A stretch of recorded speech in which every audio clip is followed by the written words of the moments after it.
자, 이제 고등학교 1학년 2학기 공통수학 2 시작하겠습니다. 자, 첫 번째 단어는 평면 좌표입니다. 좌표로 가는 것은 어떤 위치를 얘기하는 거겠죠? 그건 어느 정도 의미는 다 이해를 할 거예요. 근데 이제 평면 좌표가 뭐냐? 평면에다가 어떤 위치를 어떤 순서상, 즉 좌표를 통해서 나타내는 거, 그거를 의미하는데, 옛날에 그 프랑스의 철학자이자 수학자인 그 르네 데카르트라고 하는 사람이 천장에 있는 파리를 보면서 저 위치를 좀 어떻게 표현해 보고 싶다라고 하면서 생각을 하면서 만들어낸 게 이제 좌표 평면이다. 이렇게 보시면 되는데, 자, 좌표 평면이라고 하는 것은 우리가 차원을 생각하면 1차원, 2차원, 3차원이라는 게 있겠죠. 그게 만약에 그걸 좌표로 생각한다면 수직선에 해당되는 것은 1차원, X축, Y축으로 표현하는 것은 2차원, X축, Y축, Z축으로 표현하는 것은 3차원. 이렇게 구분을 해요. 우리는 지금 요 단계를 지금 나갈 예정이에요. 자, 요거는요. 저기 중학교 1학년 때 잠깐 입체도형 배우면서 요거 잠깐 언급이 됐지만 이건 좌표로 이해하는 것보다도 그냥 도형의 관점에서 이해를 했었다라고 보시면 되고, 우리는 앞으로 지금 1차원, 2차원, 즉 주로 2차원에서의 좌표를 가지고서 공부를 할 겁니다. 자, 그러면 처음에 뭐가 나오는지 한번 보도록 할게요. 우리 중학교 2학년 때 피타고라스 배웠죠? 자, 좌표 평면에서 X축과 Y축이 있는데, 자, X축, 좌표 평면 위에 어떤 점, X, 자, 이렇게 갈게요. X1, Y1이라고 하고, 여기를 X2, Y2라고 한번 가정해 봅시다. 좌표를. 자, 그러면 제일 먼저 나오는 것은 이 두 점 사이의 거리가 얼마지요? 라고 하는 걸 이제 물어보는 거가 이제 시작이에요. 자, 그런 것은 우리는 이렇게 직각삼각형을 만들어 보면 요 놈의 제곱 더하기 요 놈의 제곱이 빗변의 제곱이라고 하는 피타고라스를 그대로 이용하면 되겠죠. 자, 그러면 요게 뭐예요? x2 빼기 x1일 거고요. 요 길이는 y2 빼기 y1일 거예요. 그래서 고로 이 길이를 d라고 얘기를 한다 그러면 d의 제곱은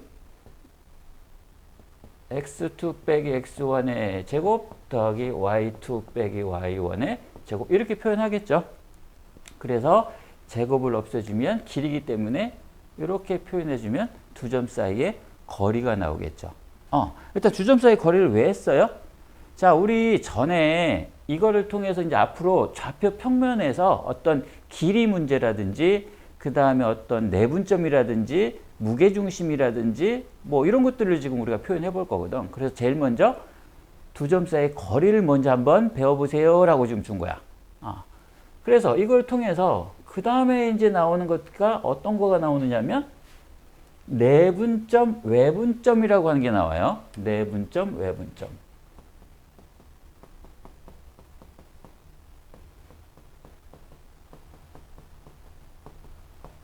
자, 우리 현 교과 과정에서는 외분점이 빠졌어요. 전에는 내분점, 외분점이 다 나왔는데 이번 교과 과정 변경되면서 외분점이 빠졌어. 근데 뭐 어렵지는 않아요. 자, 말로 뜯어보면 어떤 점이에요? 안에서 분할하는 점이다 라고 해서 내분점이라고 얘기해. 자, 우리 중학교 때 비례관계 배웠죠. 예를 들어서 길이가 8인데 얘를 2대 1로 내분하면 2대 1로 하면 요 길이가 얼마죠? 라고 물어보는 것들이 중학교 때 배웠던 거지. 자, 근데 이제 고등학교 때는 뭘 배워? 좌표였을 때 지금 여기서는 1차원, 즉 수직선상에서만 보기 때문에 요거를 x, 요거를 x1, 요거를 x2라고 하면 이 점이 x가 될 건데 나 이 x의 좌표를 구해보고 싶은 거야. 수직선상에서. 그러면 우리가 길이 구하는 거나 내나 마찬가지잖아. 길이 관점에서 보면은 요 전체 길이가 8이었었으니까 자, 요 길이는 어떻게 돼? x 빼기 x1이겠고 요 길이는 어떻게 되겠니? x2 빼기 x1이겠지. 두 개의 비율이 2대 1이다 라고 얘기를 하는 거겠죠. 그죠?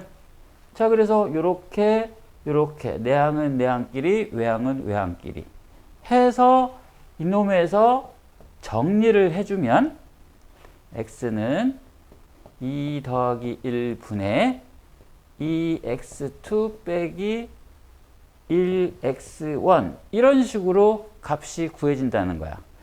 자, 이렇게 구해지는 원리를 따라서 그러면 여기를 만약에 m 대 n이라고 하면 이 점은 즉 2대 m 대 이번에는 m 대 n이야. m 대 n이라고 하는 일반적인 비율로 표시를 하면 이거를 정리를 해주면은 m 더하기 n 분의 mx2 더하기 여기 더하기였다. nx1 이렇게 나온다는 거야. 이해해? 자, 그런데 중요한 건 뭐냐면 자, 우리는 항상 어떤 것들을 일종의 무슨 뭐 공식이 됐던 정리가 됐던 결과치가 있는 거잖아. 근데 결과치가 나오는 과정이 이렇게 있었지, 그죠? 과정이 있었잖아. 우리는 이 과정을 잘 이해를 하고 결과치를 암기 또는 그거를 잘 활용할 수 있어야 된단 말이지. 그러니까 과정을 잘 이해하면 돼. 근데 어렵지가 않아. 근데 보통은 결과치만 자꾸 외우려고 하니 그게 힘들어지는 거지. 그러니까 선생님이 늘 강조하는 건 뭐냐면 공식이 잘 기억이 안 난다? 그러면 과정을 한번 좀 생각해 봤으면 좋겠다 라는 게 늘 너네들한테 얘기하고 있는 그 항상 원리다 라고 생각을 좀 해줘야 돼. 그래서 이러한 결과가 나왔는데 이런 과정을 통해서 결과가 나왔는데 자, 우리 결과는 맨날 이게 과정 통해서 나오는 게 아니라 그랬어. 왜? 시간적인 여유가 없기 때문에. 우린 결과치를 가지고서 다른 문제를 활용하는 데 적용을 하게 되기 때문에 우린 이 과정까지도 일일이 해가지고서 이 결과치를 낼 수는 없다. 그러니 이제는 이런 거 정도는 외우고 있어야 된다라는 거를 얘기하고 싶어. 그랬을 때 외울 때 천차만별로 외우거든. 근데 선생님은 꼭 이렇게 좀 외웠으면 좋겠다. 왜? m 대 n이면 항상 m이 앞에 나온다. n이 뒤에 나온다. 그래서 선생님은 표현을 할 때 늘 어떻게 얘기를 하느냐면 지금은 수직선상이잖아. 그지? 그러면 좌표 평면에서는 어떻게 될까? x좌표는 자, 요점과 요점이 있어. x1, y1. 여기가 x2, y2. 그래서 요거를 m 대 n으로 내분하는 요 점의 좌표가 뭘까요? 라고 물어봤을 때 이러한 과정을 거쳐서 x좌표는 x좌표끼리, y좌표는 y좌표끼리 해서 과정을 거치면 어떻게 나온다? m 더하기 n분의 mx2 더하기 nx1, m 더하기 n분의 my2 더하기 ny1 이렇게 나오더라. 그래서 선생님이 늘 너희들한테 또 강조하는 게 하나 있어. 내분점, 외분점 나오면 제발 이렇게 좀 써달라. 예를 들어서 m 대 n이면 여기가 x1, y1, 여기를 x2, y2라고 하면 이렇게 교차해서 나온다 라는 거. 왜 지금 이 말을 하냐면 지금은 이해가 되지만 나중에 또 이런 문제들이 자주 접하면 모르겠지만 자주 접하지 않는 경우에는 좀 까먹을 수 있단 말이지. 그런 경우를 감안해서 우리는 늘 요거를 좀 써놓고 봐라. 이렇게 교차로 해가지고 써놓고 봐라. 그리고 뭐를 앞에 쓴다? 알파벳 순서대로 앞에 써주면 된다. 아까도 얘기했지만 외분점이 옛날에 있었지만 빠졌단 말이다. 근데 외분점도 똑같은 개념이야. 그래서 공식으로 따지면 여기면 마이너스로만 바뀐다 라고 생각하면 되는 거고. 그럼 선생님 외분점이 뭔데요? 외분점이라는 것은 x1, x2가 있는데 m 대 n으로 외분, 이 선분 밖에서 분할하는 점이다. 그래서 이 점을 외분점이다 라고 얘기를 해. m 대 n. 물론 선생님 이쪽에도 있을 수가 있죠. 그때는 조건에 따라서 구해주면 되는 거다 라고 보면 되고. 그래서 외분점은 지금 나오진 않았지만 기왕에 여기 내분점에 대한 공식 비슷하게 외웠다라고 치면 외분점 여기다 마이너스만 치면 되기 때문에 굳이 안 외워도 이해할 수 있는 점이 내분점, 외분점이다. 이렇게 볼 수가 있어요. 자, 그 다음에 나온 과정이 또 뭐냐? 무게중심이야. 무게중심. 자, 무게중심 언제 배웠니? 중학교 2학년 때 배웠죠. 중학교 2학년 때 배웠을 거야. 3학년 때 배웠나? 자, 무게중심. 자, 삼각형에는 오심이 있어. 오심. 오심이 뭐야? 5가지 중심이 있어. 그래서 그게 뭐냐면 내심, 외심, 무게중심, 수심, 방심 이렇게 5가지가 있는데 우리 과정에는 3가지, 즉 내심, 외심, 무게중심까지는 니네 반드시 아세요라고 하는 거가 우리 교과 과정이야. 수심과 방심은 일단은 차치해 놓고. 오케이. 자, 그러면 중학교 2학년 때 내심, 외심을 배웠어. 중학교 2학년 때 내심, 외심을 배웠어.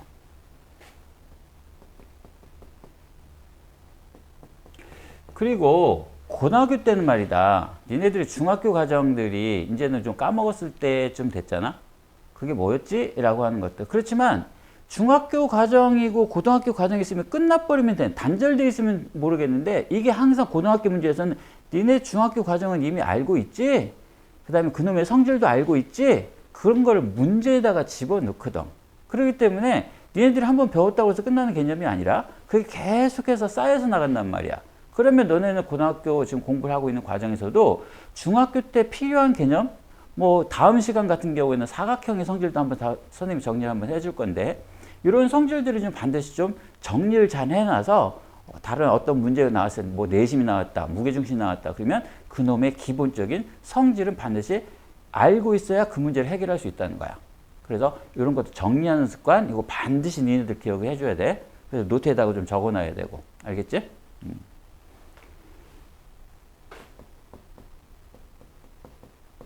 자, 오심 중에서 3개의 중심, 3개를 한번 정리를 한번 해볼게. 자, 내심, 외심, 무게중심. 내심은 당연하게 삼각형 안에 원이 있었을 때요, 요 중심을 얘기하는 거예요.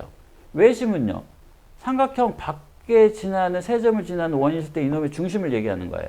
요거잖아, 내심, 외심이. 그러면은 작도법이라는 게 있어. 지금 내심, 외심을 어떻게 찾아요? 라고 하는 거잖아. 기본적으로 생각하면 이런 거야. 선생님이 늘 중학생들한테도 늘 얘기했을 때 뭐라고 얘기했냐면 내각 외변이라는 네 글자를 좀 반드시 좀 이해해달라 라고 얘기를 많이 하거든. 그게 무슨 얘기야? 내심은요 각을 이등분하는 거고요. 외심은요 변을 이등분하는 거예요.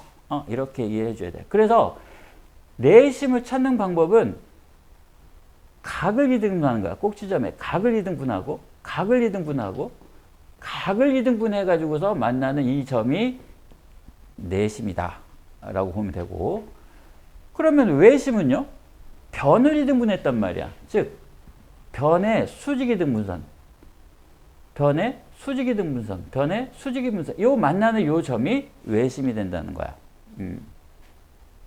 무게중심은요 무게중심이 이런 거잖아. 말 그대로 보면 무게 삼각형이 있었을 때 가운데 그 무게중심에다가 딱 그 삼각자 같은 거 올려놨다고 치자. 그러면 이게 무게가 어느 쪽으로도 기울어지지 않는 그 중심을 얘기하는 게 무게중심이야. 그럼 무게중심은 어떻게 작도를 하는데요? 어떻게 찾는데요? 그 말이잖아. 무게중심 같은 경우에는 꼭지점서부터 대변의 중점을 이룬 거. 중점 긋고 중점 그었어. 이렇게 이렇게 이렇게 이렇게 이렇게. 그랬을 때 만나는 이 점을 우리가 무게중심이다 라고 얘기를 하겠지. 그랬을 때 조금 더 나가 볼게. 정리를 한번 해본 측면에서 그러면은 내심의 성질도 알아야 돼. 각각 성질들을 잘 이해를 하고 있어야 돼. 성질을. 자, 내심의 성질은 뭘까요? 변에 이르는 거리가 쉽게 말하면 내저번의 반지름이 되는 거야. 거리가 같다. 어디에? 변까지의 거리가. 같이 대응되는 단계로 선생님이 늘 설명을 해주거든. 자, 그러면 외심은요. 외심은 꼭지점까지의 거리가 같은 거야. 자, 이런 관계가 있겠지, 그죠? 자, 두 번째는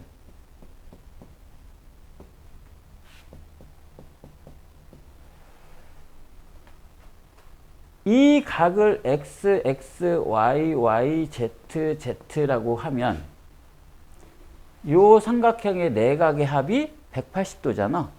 그러니까 2x 더하기 2y 더하기 2z가 180이어서 결론적으로 x 더하기 y 더하기 z가 90입니다. 라고 하는 이런 특징이 하나 더 생기겠지요. 내심의 성질이야. 외심도 대응한 걸 따진다 그러면 어떤 게 있을까? 봐라. 요것과 요렇게 그으면은 이거는 원 위에 반지름이기 때문에, 즉 외심이기 때문에 요 길이랑 요 길이랑 요 각이랑 요 각이 같겠지? 그러니까 요 각을 x, x 여기를 y, y 여기를 z, z라고 하면 내심과 외심의 각의 표현을 보면은 잘 구분해줘야 돼. 그렇다고 치면 마찬가지로 이 식이 그대로 적용이 돼서 결론이 x, y, z가 90도입니다. 라고 하는 이런 특징이 반드시 생긴다. 이런 거 하나 알아둬야 됩니다. 그 다음에 세 번째는 넓이 관점에서 우리 넓이 공식들 우리 삼각형의 넓이 공식 많이 배우잖아. 선생님이 지금까지 자 고등학교 2학년 삼각함수 나가기 전까지는 내가 중학생들한테도 그런 얘기를 많이 해. 삼각형 넓이 구하는 공식 6가지는 반드시 좀 알고 가세요 라고 하면서 알려준 것들이 있어. 그 중에 내심과 외심이 있는 넓이 공식이 있어. 여기는 S는 RP다. 여기서 말하는 P는 2분의 1에 A 더하기 B 더하기 C라고 하는 게 있을 거고요. 그래서 요 공식, 즉 내저번에 반지름이 나오는 공식 반드시 외워주셔야 되고요. 외심에서는 S는 4R분의 ABC라고 하는 이 외심과 관련되어 있는 넓이 공식도 반드시 기억을 해 주셔야 합니다. 아시겠죠? 그래서 적어도 내심과 외심에서의 성질만큼은 반드시 좀 기억을 해달라. 더 있을 수가 있는데 그 부분은 지금 현재 우리가 필요한 부분들은 이 정도까지만이라도 좀 기억을 해 주십사라고 하는 거야. 거기에 반해서 그럼 무게중심은 뭘까? 이제 우리 단원에 나오는 무게중심은 뭘까? 라고 따지면 무게중심은 중학교 때 배웠던 내용하고 똑같아. 뭐야? 2대 1로 내분하는 점이에요. 라고 하는 거잖아. 2대 1로 내분하는 점이 바로 무게중심이에요. 성질이. 그래서 요 성질이 있는데 그러면 갑자기 왜 여기서 무게중심이 여기서 나왔어요? 내심, 외심에서도 거리 문제라든가 즉 이런 문제라든가 이런 성질이라든가 이런 성질을 가지고 니네들한테 좌표를 구하게끔 좀, 즉 내심을 찾아보세요, 외심을 찾아보세요 라고 하는 그런 문제를 출제를 할 수 있단 말이야. 그렇기 때문에 좌표 평면에서도 내심, 외심을 알아야 되는 부분인 거고, 무게중심도 결론적으로 성질이 2대 1인데 그거를 이 좌표를 x, y라고 하고 이 좌표를 x1, y1, x2, y2, x3, y3 이렇게 놓고 보면 2대 1로 내분하는 점에 식을 그대로 적어준단 말이야. 그러고 나서 이 x, y를 찾는 과정이 결과가 어떻게 나왔느냐? 3분의 x1, y, x2, x3, 3분의 y1, y2, y3 이렇게 결론값이 나온단 말이야. 선생님 아까도 뭐라고 그랬겠니? 자, 우리가 시간상 지금 넘어가지만 어차피 이 점은 2대 1로 내분하는 점의 성질을 갖고 하는 거예요. 이 점은 여기서부터 이 지점까지 이르는 거리가 같다는 것으로 표시하는 거예요. 또는 여기서는 이 점서부터 이 점까지의 이르는 즉 점과 직선 사이 거리를 통해서 찾기도 하고 각의 이등분선의 성질을 가지고서 찾기도 해. 즉 좌표 평면에서 내심 찾고 외심 찾고 무게중심 찾는 게 실제적으로 문제에 들어간다는 거야. 그러니 정의도 알아야 되고 성질도 알고 있어야 그거 과정을 통해서 결과치가 나온다는 거지. 무게중심만큼은 결과치가 쉽게 나와. 그런데 내심, 외심은 이런 것처럼 결과치를 찾는 게 아니라 내심, 외심 찾는 것은 과정을 통해서 찾는 수밖에 없기 때문에 따로 공식처럼 나오지 않았지만 무게중심은 결과가 쉽게 이렇게 나올 수가 있다. 라고 해서 이런 관점에서 우리가 무게중심을 접하면 된다. 알겠죠? 자, 그래서 이번 첫 번째 시간에는 좌표 평면에서 어떤 걸 따졌어? 두 점 사이의 거리, 즉 D는 루트 x2 빼기 x1의 제곱 더하기 y2 빼기 y1의 제곱, 이렇게 두 점 사이 거리를 구한다 라는 거를 배웠고, 두 번째는 내분점에 대해서 배웠어. 내분점에서 배웠어. 물론 외분점도 알아두면 나쁘지 않겠죠. 그래서 내분점은 어떤 과정을 거쳐서 어떻게 나왔어? m 더하기 n분의 mx2 더하기 nx1 콤마 m 더하기 n분의 my2 더하기 ny1 이렇게 구했다. 다만 선생님이 늘 강조했던 거 뭐였어? m 대 n이면 예를 들어서 a점과 b점이 있다고 치면 요거 반드시 요거를 쓰고 이렇게 해줘야 안 헷갈린다. 그리고 포인트는 뭐였어? 알파벳 상황으로 알파벳 순서대로 이렇게 외워주면 좋겠다 라고 하는 거 내분점 나왔고, 그 다음에 마지막 세 번째 무게중심. 무게중심은 내심과 외심하고 다르게 바로 구할 수가 있더라. 즉 3분의 x1 더하기 x2 더하기 x3 3분의 y1 더하기 y2 더하기 y3 이렇게 내심 외심은 정의를 가지고서 관계 성질을 가지고서 그 점을 찾아 나갈 수밖에 없다. 공식으로 나오는 게 아니다. 이렇게 이해하면 된다. 알겠죠? 이렇게 정리해서 자, 첫 번째 시간 지금 이렇게 살펴봤습니다. 자, 다음 시간에는 우리 뭐가 나오지? 사각형하고 점의 그 자취의 방정식과 관련한 것들을 살펴볼 거야. 그러면 다음 시간에 이어지겠습니다.